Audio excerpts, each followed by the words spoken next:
Interpretation of Laboratory Results, Unit 4, Part 1, Clinical Chemistry.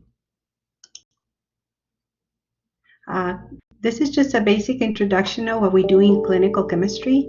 It is everything that is done in the clinical chemistry department is considered high volume. The most common tests are the BMP, Basic Metabolic Panel, and the CMP, Comprehensive Metabolic Panel. But there are other tests that can also be ordered individually or in panels, like the cardiac panel or the lipid panel or toxicology testing, or whenever the doctor wants to monitor the medication that patients are taking. That's called TDM, therapeutic drug monitoring, and that's also done in clinical chemistry. So clinical chemistry department is pretty big, and it has a lot of testing done, and is high volume. So what is it that we look for in clinical chemistry? This is different than the organic and inorganic chemistry that you might have taken in high school, or some of you might have taken some in college. What we're looking for here is some substances, some chemical substances that will vary the volume, or the presence of those substances will either increase, decrease, or change somehow in a disease process. So clinical chemistry is about finding the cause of signs and symptoms that the patient might be experiencing. For example, if somebody is having a heart attack, they will send they will send blood to the laboratory stat, because the patient is showing signs and symptoms. And what we look for in the specimen are some enzymes or some specialized proteins that get released from the heart muscle during damage to that muscle. So CKMB, isoenzyme, troponin T or troponin I, we're looking for those substances. When present in elevated values outside the normal range, then we know that the patient is suffering or has suffered a heart attack. So that is the type of information we're looking for.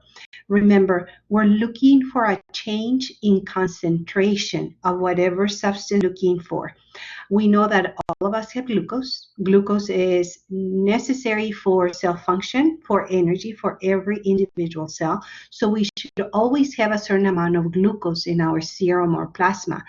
But if that amount of glucose is exceedingly high, then we're said that we have hyperglycemia.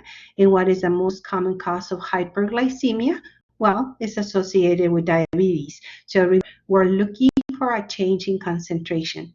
How do we know there's been a change in concentration?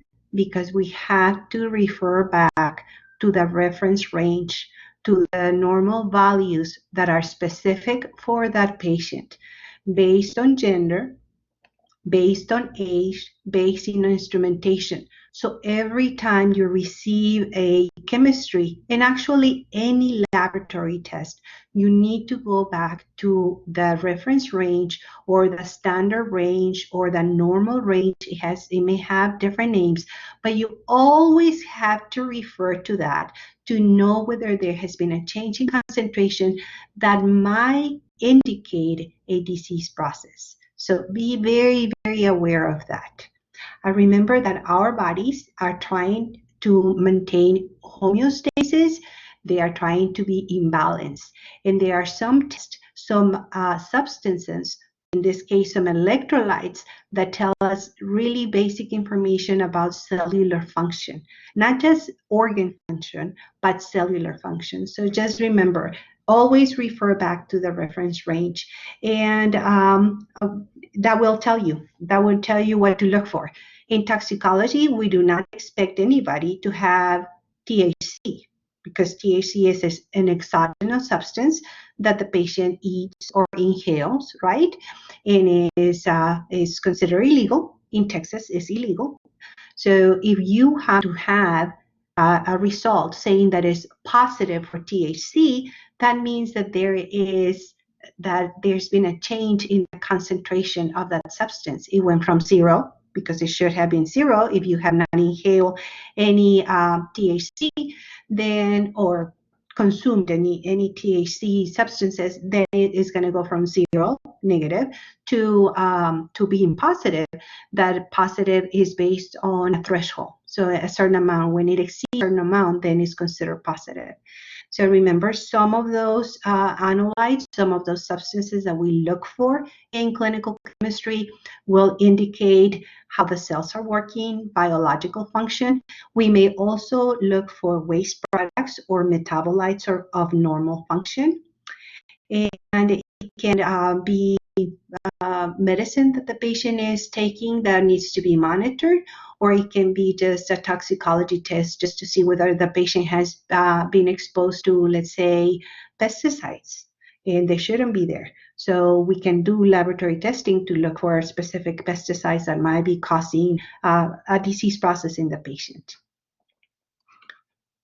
Again, we're not going to cover all the clinical chemistry tests that are available. We're just going to touch on some of the most commonly ordered, some of the most relevant results. And slide number 3 tells you about the electrolytes. And the electrolytes are ions, are these molecules that have an electrical charge. And when we're talking about electrolytes, they usually call them a set of lights. The electrolytes can be positively charged or negatively charged. And that makes a difference of how they move in and out of the cell. This electrolytes give us a little bit of a general view, a general picture of how minute substances are working at the cellular level. And we have, again, some that are positive and some that are negative, and some that have very, very specific functions that are not just found in all the cells, but in just some specific cells. But usually the electrolytes have to do the general function of electrolytes is to maintain fluid balance inside and outside the cell, is to maintain the pH of the blood within a very, very tight range, and to monitor and maintain healthy muscle function, muscle contractibility. And remember, one of the most important muscles that we have in our body is the heart. So they have a lot of influence on heart function. And some of those electrolytes will be affected by hormone levels. So depending on the electrolyte we're talking about, like sodium is very much influenced by aldosterone. Aldosterone is a hormone that is produced by the adrenal glands. And the way it works is that it affects the renal tubules. If you remember your analysis when we said that we had a nephron, and the nephron had the glomerulus and the tubules, well, these hormones that is secreted by the adrenal glands will be secreted whenever we need to reabsorb sodium. And there is a very close relationship between sodium levels and water levels. If you have ever had a lot of popcorn that is very salty, and you have the whole bucket because it's a special at the movies, and you would feel that you retain water. So water retention is very noticeable after having a very salty snack, because is where sodium goes, water follows. So it is very important in that, remember that those electrolytes will move water from inside the cell to outside the cell, or backwards from outside the extracellular fluid back into the intracellular fluid. So having too much or too little will affect cell function. And if the cells are not functioning properly, then the organ will not function properly. Then we're going to have signs and symptoms. We can figure that out. We can get a glimpse of what's happening at the cellular level with this different test. Slide number 4 tells us a little bit of the function in more detail about electrolytes. What is the general function of the four and I think calcium is included here too, of the four electrolytes, the set of lights that are included in the electrolyte set, the most common, that is sodium, potassium, chloride, and bicarbonate that goes together with CO2. Sodium is moves together with chloride, so where sodium and chloride, they always are in the same space, and they will move in the same direction. Both of them are extracellular ions, meaning they are found in the fluid outside of the cell. And one is positive, one is negative, so they always go together. And they have tremendous influence of how water moves from the outside of the cell, from the extracellular fluid to the intracellular space. So it's very, very important. When cells do not have enough water, then they cannot function properly. And if cells have too much water, they can literally burst. So we don't want that. There are mechanisms that maintain the homeostasis water, the osmotic pressure that keeps the fluid inside and outside the cell properly balanced. Then we have potassium, and potassium is a positive ion, and it's a cation. Any ion that has a positive charge is called a cation. And this is a very important electrolyte. This is found inside the cells, by the way, and it has to do a lot with muscle contractibility. So it affects how our muscles extend and how they work, and including the heart. So if you have ever heard that if you have some leg cramps, just leg cramps, and you're having a lot of leg cramps because of exercise or because pregnancy or whatever reason, people tell you eat a banana. And why a banana? Because bananas are rich in potassium. So that would help you increase your potassium level and maintain or have good muscle contractibility. So it is a big deal electrolyte. And again, there are several mechanisms that will try to maintain the proper balance of potassium at all times. Again, we want to make sure that especially the heart is working properly. Then we already mentioned chloride that goes together with sodium, and then we have bicarbonate. And bicarbonate in the CMP, we listed as CO2. And CO2 is, but the bicarbonate and the CO2 move together, they work together. CO2 will become bicarbonate when it mixes with water, and then it moves through the blood. There's a very thorough study of how CO2 is converted to bicarbonate and then into hydrogen and water.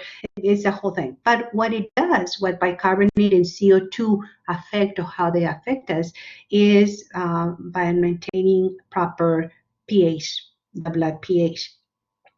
If we have too much acid, too many hydrogen ions, if our blood is very acidic, then there are mechanisms, there are buffer systems that get triggered so that we become neutral again. And we're not necessarily neutral. If you see right here, I didn't post it in here, but the arterial pH is, and this is just for your information, arterial pH is 7.35 to 7.45. Okay, so anything outside of that normal range will lead to disease processes, meaning the patient feeling lightheaded, or actually fainting, or having nausea, or having confusion. So the pH is tightly regulated to 7.35 to 7.45. So that's the range. If anything falls outside of that range, you are either if it falls below the range, then you're set to be in acidosis. If it is outside of a 7.45, then you're set to be in an alkalosis state. So even if you drink water that has supposedly is alkaline water or is base water, it will not affect the pH of your blood. There are the mechanisms that will have it, that will balance it out will be triggered. So it's a myth.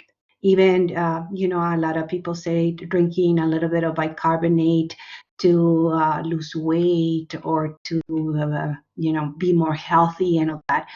That is a myth. Uh, we have about 5 different buffer systems that get activated whenever we have to nitrogen ions, whenever we become acidic or whenever our blood becomes alkaline. So just keep that in mind. Okay, the mechanisms are there for a reason, and it is hard to end up in an unbalanced state.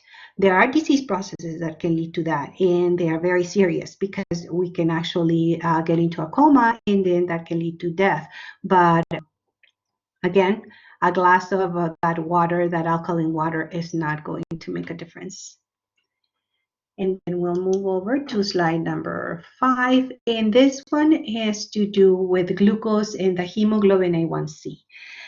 We live in an area, El Paso and its surrounding areas are known to have a high percentage of patients that suffer from diabetes. Sadly enough, we do have a genetic tendency. Hispanics and other minorities also have this propensity, and then our eating habits, and then our lack of exercise. So it's like a compounded problem. So whenever we're checking glucose levels and hemoglobin A1C levels, usually what the doctor wants to know is whether the patient is hyperglycemic due to diabetes.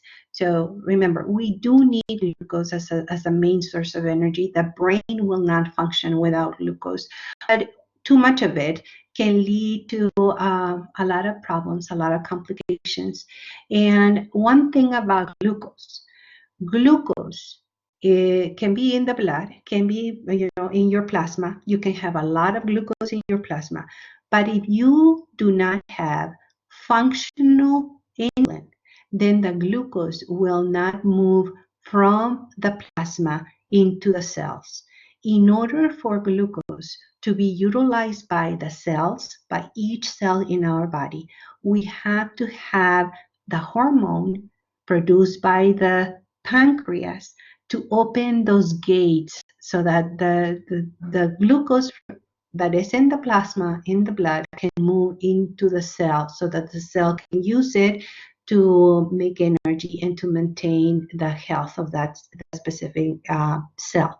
And remember, this is systemic. And when we're in at very high levels of glucose, then we try to find out, okay, why do we have too much? Why do we have hyperglycemia, too high glucose level?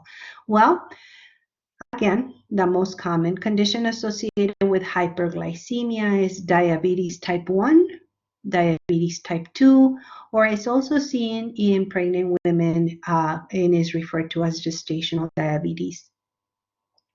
Diabetes type 1 is usually diagnosed early in life because it is an autoimmune disorder, meaning our bodies have produced antibodies against the cells that make insulin or against insulin itself. So when somebody has diabetes type 1, even if they diet, even if they exercise, even if they have a healthy lifestyle, it's not going to go away because it's an autoimmune disorder. Type 2 diabetes, on the other hand, has to do with a lifestyle, with obesity and a lack of exercise.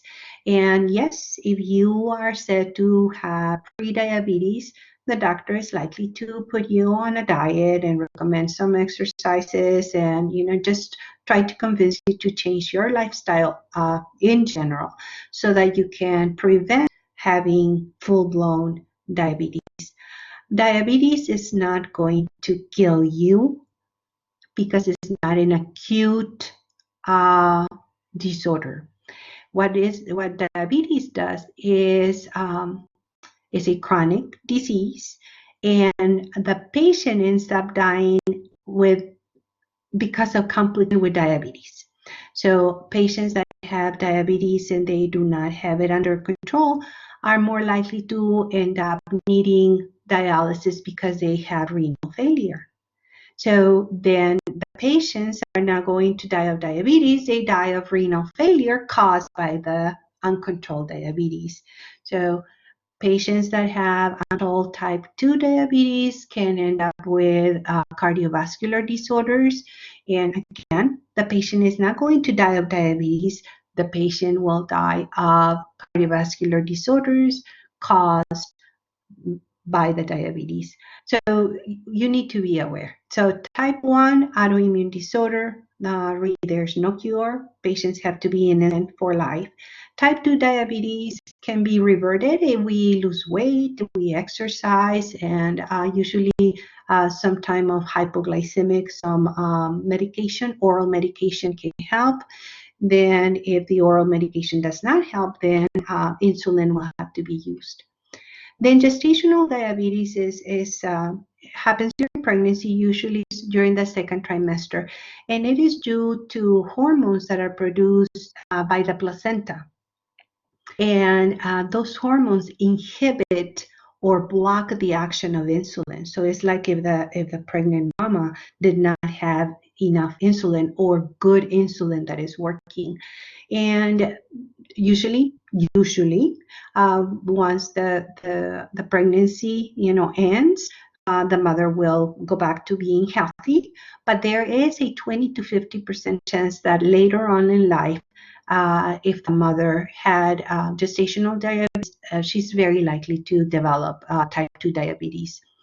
What it is very, very important for for the patient that has gestational diabetes is not so much the risk to the mother, but the risk to the fetus.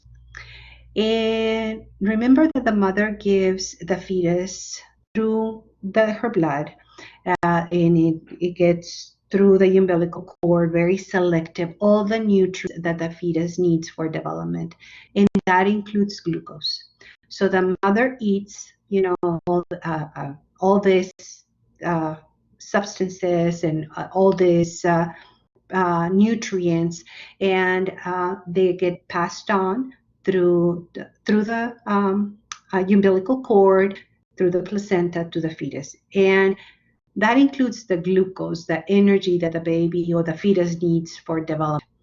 If the mother has gestational diabetes and is not under control, that means that her glucose level can be very high.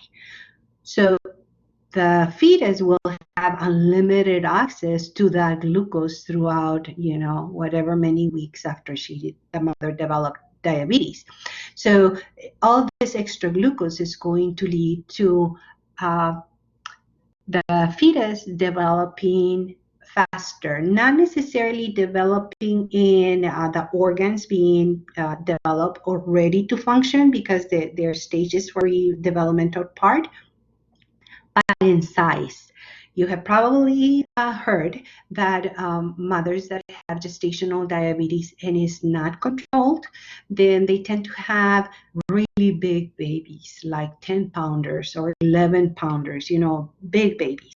And you say, well, what's wrong with having a big baby or in the delivery itself?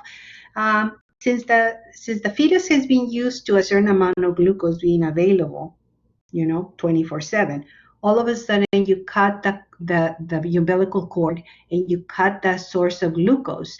And what happens is their little pancreas that has been producing the insulin then is still working and still making insulin for a certain amount of glucose. All of a sudden you cut the source of the glucose, and the insulin can drop the glucose level of that now newborn to a very dangerous level. So they are very concerned whenever there's a birth of a mother with gestational diabetes. They monitor. They are ready to the minute that fetus is born, and now they have this newborn. They do a glucose test right away, because they need to give to increase the glucose level of that newborn so that they don't go into an insulin shock. that can lead to coma. So it just gives the doctors and the nurses, heads up. This newborn will need to have the glucose monitor for at least 24 to 48 hours to make sure that they don't go into an insulin shock. So it's pretty interesting, guys. It is very interesting. How do we know that somebody has diabetes? Well, we do glucose testing in the lab, and the levels will depend, and you have a range there. The reference ranges are for fasting are 70 to 100. So it has to be less than 100, between 70 and 99 if you want to be precise. So anything less than 100 will be considered normal. If the patient is having sign symptoms and the fasting glucose level is a little bit iffy, then they might choose to do the postprandial glucose load. The patient will take a certain amount of glucose, and it's usually like Kool-Aid type liquid that the patient has to take. Then they wait. Depending on the doctor's instructions, they wait about 2 hours to see how the body responded to that load of glucose. They draw their blood, and then we do comparison. We check the glucose to see whether it's within the expected range. For patients that have already been diagnosed as having diabetes, the doctor wants to monitor how well they are following instructions, how well they are taking their medicine, how well they are following their diet. Then the doctor will order a hemoglobin A1C. The hemoglobin A1C gives the doctor a panoramic view of how the patient's glucose was during about a period of 2 to 3 months, because it has to do with glucose that gets attached to the hemoglobin that is found in the red blood cells. And remember, red blood cells, the average lifespan of a red blood cell is about 120 days. So if there's a lot of glucose during that lifespan of the red blood cell, then the percentage that got attached to the hemoglobin will be increased. And that will tell the doctor that, whether the patient had a good control of their diabetes or whether they cheated the whole time and they just behaved well, a couple of days before going to the doctor for their blood work. So yeah, the doctor can find out, the clinician can find out if the patient has been cheating on their diet or not following the recommended treatment. So if they have poor control of their diabetes, the hemoglobin A1C percent is going to be very increased. Again, you need to remember to refer to the normal range. Slide number 6 tells us about ketones, and we touched on this when we were looking at urinalysis, because every time patients are not following their diet and their glucose level is very, very high, but the body is unable to utilize that glucose because they don't have functional insulin, then the body will start utilizing fats as a source of energy. And the problem with using a lot of fats as a source of energy is that a byproduct of fat metabolism is the production of ketones. And all of us have ketones in our bodies, and they are considered, the test will not even be positive because we know that is expected for us to have a certain amount of ketones. But if they exceed a certain level, then that can become very dangerous, and that can really lead to a patient experiencing what is known as diabetic ketoacidosis. It is a very concerning condition that can lead to a possible death. So it's usually as ketone levels on a patient with known as a diabetic patient, having ketosis is a big deal. That now the new diet, the keto diet will have you put yourself in ketosis by limiting the amount of carbohydrates that you consume. But again, you're not sick. You're doing that not because your insulin doesn't work, but because you have another goal in mind. And when you are ketosis, if you're in ketosis for a very long time, it is possible for them to suffer some adverse effects. But most most everybody will react okay, because it's very hard to maintain that ketosis level to follow that type of diet. Slide number 7 tells us about what we look for in the CMP or the BMP, basic metabolic panel, or comprehensive metabolic panel, that will tell us, that will give us a glimpse of what's happening in the kidneys. So whenever we're looking at kidney function or renal function, we are going to be looking at the waste products of some of the natural metabolites that are present, proteins that are present in our blood. So we look at the BUN, we look at creatinine, we look at uric acid, and again, all of them are waste products that are supposed to be removed, secreted by the kidneys. So if we have high levels of BUN, high levels of creatinine, or high levels of uric acid, then that means that will tell the clinician, that will tell the doctor, look at kidney function, something is going on. Okay. With uric acid, there's another disease association that is quite common, and is gout. People that have gout, they have an inability to process uric acid normally.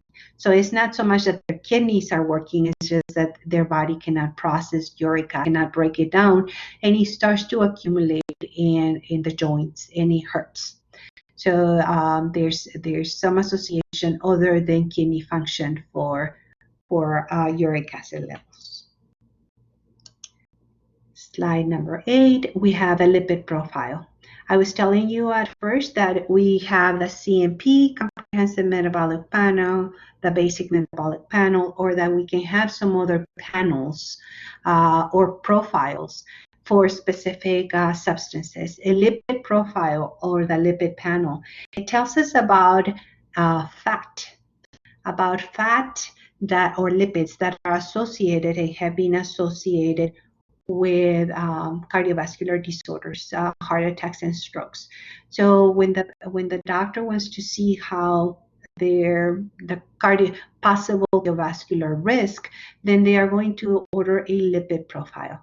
Remember, we do need fat in our diet, and we do need fat in our cells, because it's used as a source of energy. Fat is very effective source of energy, and because every single cell in our body has a layer of fat as part of the cell membranes. So we need to have that fat, but we don't need that much, guys. So it's not an excuse to have a double cheeseburger with a biggie fries, but because when we overexceed our necessary intake, that fat is going to accumulate in as adipose tissue. What is it? I'm thinking Spanish, and I'm thinking las lonjitas. The accumulation of fat wherever we don't want that fat to be. So yes, the excess energy, whether it's from glucose or from lipids, is going to be stored as adipose tissue, as lipid. And when we are trying to see if those lipids are putting the patient at risk of a cardiovascular problem, then we're going to be looking at the triglycerides, triglyceride levels, the total cholesterol, and then we're going to be looking at 2 lipoproteins. And the good lipoprotein, that is the high density lipoprotein, or HDL, and a really bad lipoprotein, low density lipoprotein, LDL. And triglycerides, when somebody has high triglycerides, that is telling us that either the patient was not fasting when they got their blood drawn, or that they are consuming way too much fat in their diet. So triglyceride levels high means your diet needs to change. That's it. You have a lousy diet, and you need to do something about it. Total cholesterol is it's not good to have high total cholesterol because the liver makes pretty much all the cholesterol that we need for normal cellular function. So when we have high cholesterol, that is telling the doctor that yes, you are over exceeding the amount of cholesterol in your diet. That we can have a cholesterol-free diet and our body can still work fine without any problem. Why? Because it's made by the liver, right? And it's used for hormones, and it is used as part of vitamin D. Is used is part of the bile that is needed for digestion. So it has is necessary uses in the body. That's why the liver makes it. But if high levels of cholesterol are seen in the lipid profile, that doesn't mean that the liver is sick. It just means that together with the triglycerides, that your diet is not proper diet. So total cholesterol, you can have a cholesterol-free diet and still be okay. When we're looking at other fractions of cholesterol, again, the high density lipoprotein fraction is the good cholesterol, because any cholesterol that gets stuck as it moves through the blood and it gets deposited in the arteries or in the blood vessels, then the HDL is going to attach it and bring it back to the liver for processing, and then store it or just get rid of it. But the low density lipoprotein is backwards. That one likes to stick to the blood vessels like crazy. So we need a lot of the high density lipoprotein so that it can remove, so it can bring back the low density lipoprotein that's stuck to the blood vessel walls.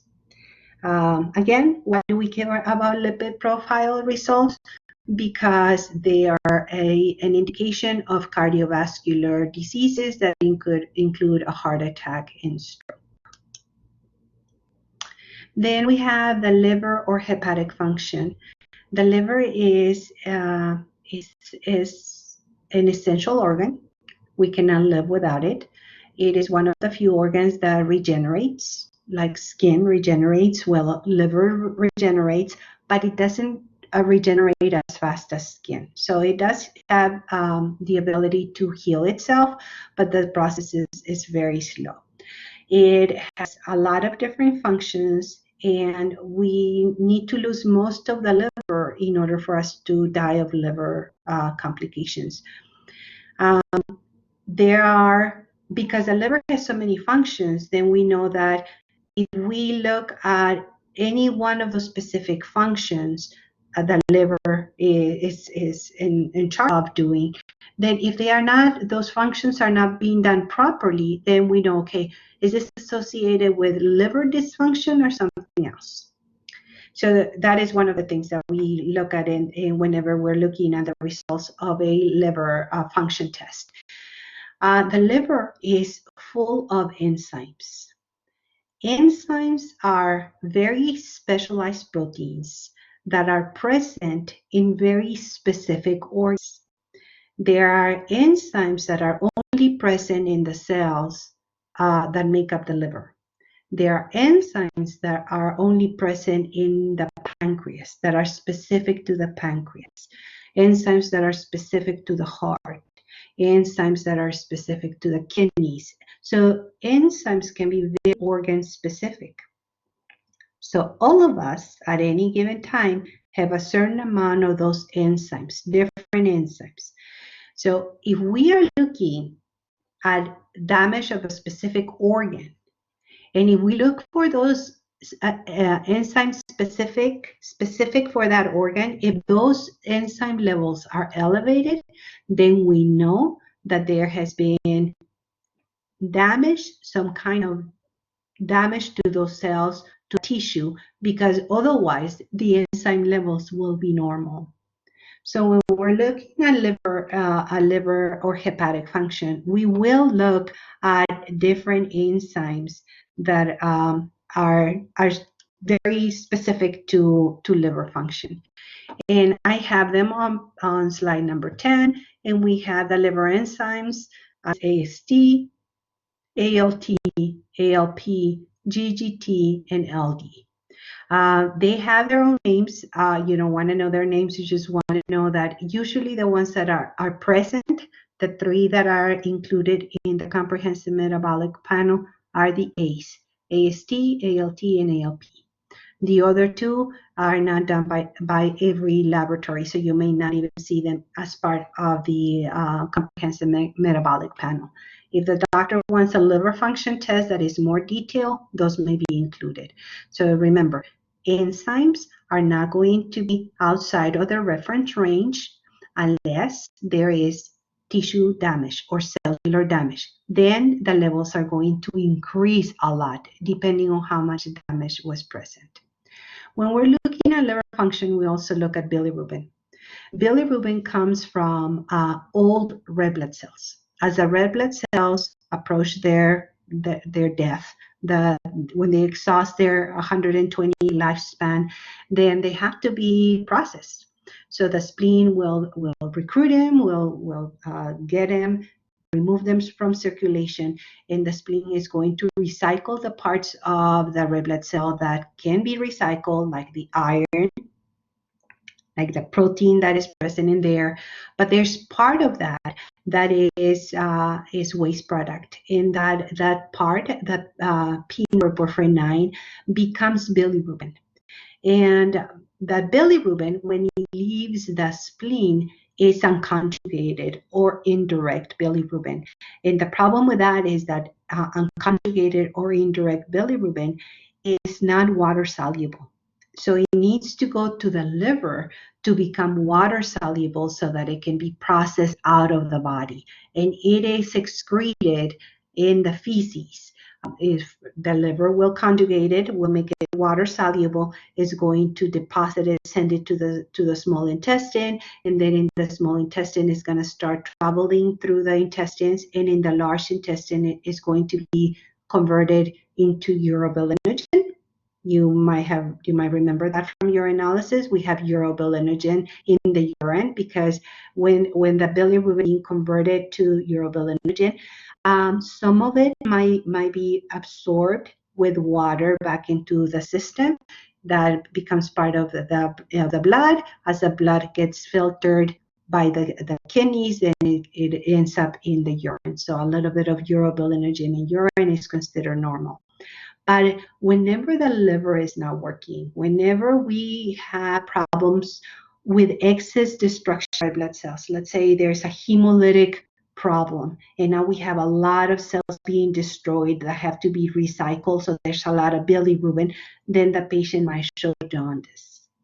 If the liver is not working and it cannot conjugate, it cannot process that bilirubin, then the patient will become jaundice. It will have hyperbilirubinemia, increased levels of bilirubin in the blood, and that leads to the yellowing of the skin.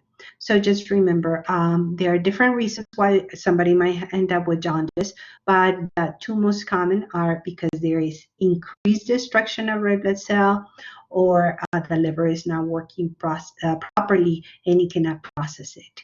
So we look at those bilirubin levels to check the liver function too. Total proteins include albumin and globulin, and proteins are essential components of all cells and body fluids. And about 50%, 40 to 50% of all total proteins are albumins, and the remainder is called globulins, and that includes specialized substances, specialized proteins that like transferrin, or like ferritin, or like those enzymes that we were talking about. Those are proteins, and they are not albumins, so that's why we call them globulins. The main function of total protein, it has to do with water movement, with hydration, with osmotic and oncotic pressure. And slide number 11, I have some other functions of proteins, and they are integral part of our bodies. Without proteins, we would really have a problem. We can even bleed out, because remember that the coagulation factors are coagulation proteins, and they are all made in the liver. So if the liver is not working for whatever reason, what's going to happen? A likely problem would be compromised clotting function that may lead to bleeding. So pretty cool. That's why I have it in red there in your PowerPoint slide 11. So there are some reference ranges. You don't have to memorize those. You just have to remember that you have to refer to the range that is listed in your report to decide whether the patient has hypoproteinemia or hyperproteinemia. And as a side note, hyperproteinemia, the number one reason for hyperproteinemia is dehydration. We usually start with the obvious, and then if it is not the obvious, then we look for another disease process. But dehydration is the number one cause of high levels of protein. Our liver knows how much to make. So it is not associated, the liver is not associated with making extra, because then there's no use for that. But unless there is a disease process, that occasionally it happens. Then we have calcium. Calcium is an other electrolyte. Calcium and phosphorus go together. Calcium is a positive ion and phosphorus is a negative ion. And as you can see in the next slide, there's what is it called? A seesaw. You know, is when the calcium goes out and the phosphorus goes down. So they have an indirect or inverse relationship between calcium and phosphorus. And why do we need calcium for? Very, very important, because we need it for bone and teeth. We need it for neuromuscular stability. That means that in order for our nerves and muscles, including the heart, to work properly, for the impulses of the brain to be sent to the muscles so that it can move properly, contract or relax properly, then we need calcium. Without it, we're going to have abnormal muscle function, a lot of cramping, a lot of muscle cramping, and again, it can lead to heart problems. Calcium is also needed, and we just went through that unit. Calcium is also needed in the coagulation cascade. Without ionized calcium, the fibrin clot is not formed. So it's essential for blood clotting, for coagulation cascade. Then where does calcium come from? Well, we take it, we ingest it, and it's present in dairy products and some other substances. Beans, different types of beans have high levels of calcium, and it is controlled. The levels are monitored and controlled, balanced by these 4 tiny little glands called the parathyroid glands that piggyback from the thyroid gland. So we have 4 of those small parathyroid glands that produce the parathyroid hormone. So whenever we have low levels of calcium in the blood, then this parathyroid glands will sense that low level, and they are going to produce parathyroid hormone. And what it does, the parathyroid hormone will go to the bones, will work in the bones, and it's going to literally break the bone cells. You know, the osteo, it's going to cause osteoblast to get the calcium out of that. So if we usually have low calcium level, then we're going to have very frail bones, because our body will try to get the bones from every place it can. So it's going to go to the bones and get calcium from the bones. It can also affect the intestines and the kidneys, so that it can be absorbed, so that it doesn't let it go out in the urine or out in the feces. One thing to remember, though, that without vitamin D, we cannot absorb the calcium. So even though we might be drinking a lot of milk or eating a lot of yogurt or cheese, if we don't have vitamin D, then that calcium is just going to flush throughout and it's going to be out. So vitamin D is needed for the absorption of calcium. And there are different disease processes associated with calcium, and we have them on the right column in slide number 12. So we have, if there's problems with the parathyroid glands, that can lead to high levels of calcium. It is seen whenever there's cancer, whenever there's tumors in those glands. There's the opposite, hypoparathyroidism, whenever there is problems with the parathyroid glands. They do not produce enough, so it can be a problem. Rickets is a childhood condition that leads to the deformity of bones, and you have some pictures at the bottom there, and that is usually associated not so much with low calcium intake, but with problems with vitamin D. So if you don't have enough vitamin D, then you're not going to have enough calcium. So it's, it is a compounded problem, but it is lack of vitamin D. And then osteoporosis, and the osteoporosis is the chronic loss of calcium, or the chronic deficiency of vitamin D that can lead to us losing bone density, because remember that the parathyroid glands will produce their parathyroid hormones if the calcium levels are low. And what the parathyroid hormones do, it will go to, one of the things that it does, the main function is to go to the bones and get the calcium from the bones. So that's why we need to make sure that we are consuming enough calcium and vitamin D. Phosphorus is the opposite, so it just goes, the parathyroid gland affects them differently. When you have too much parathyroid gland hormone produced by the parathyroid gland, is going to increase the calcium, but it will decrease the phosphorus.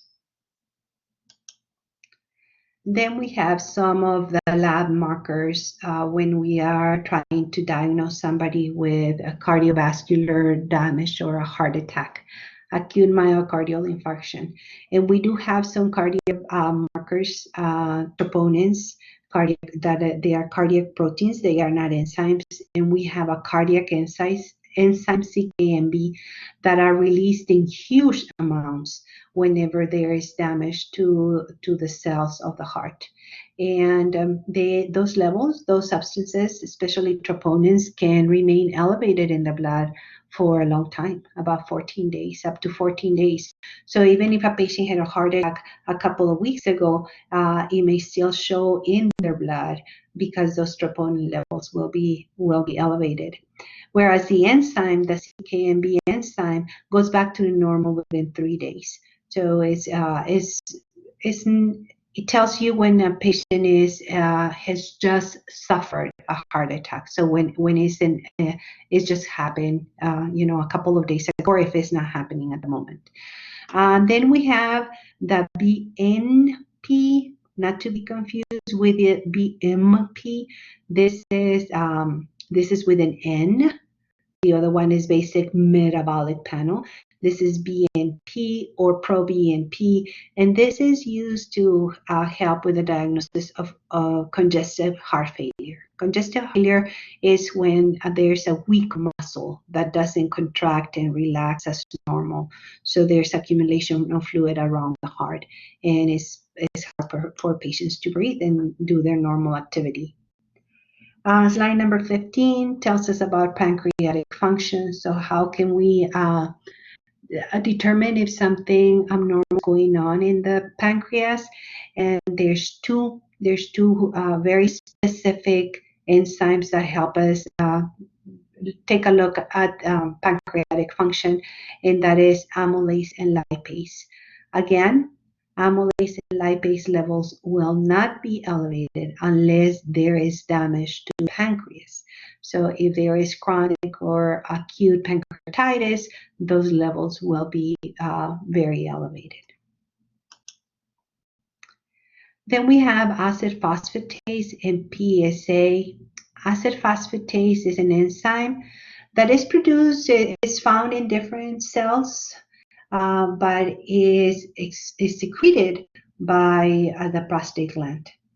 So it has become associated, acid phosphatase has become associated with prostatic problems. with problems with the prostate, and it can also be used for forensic assessment of rape cases. Because if there is a body fluid, if there is a body fluid that they don't know what fluid it is, and it contains acid phosphatase, then it knows. We automatically know that that came from the seminal fluid from the prostate. So if somebody has said, yeah, there's acid phosphatase in this, in this area, then that means that it was there because a guy ejaculated and put it in there. So um, before before the actual development of this PSA, prostatic specific antigen test, acid phosphatase was used to diagnose patients with prostatic problems. But now there's this prostatic specific antigen that is now the test to used for screening of prostate problems. And it's a more stable test. It is highly specific.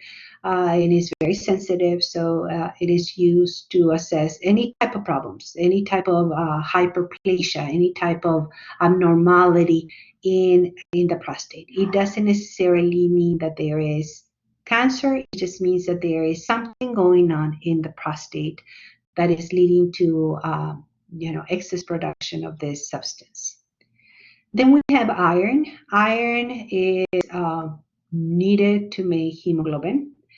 Without iron, we are going to become iron deficient, and we'll have anemia, and we're going to have a bunch of signs and symptoms and a lot of complications.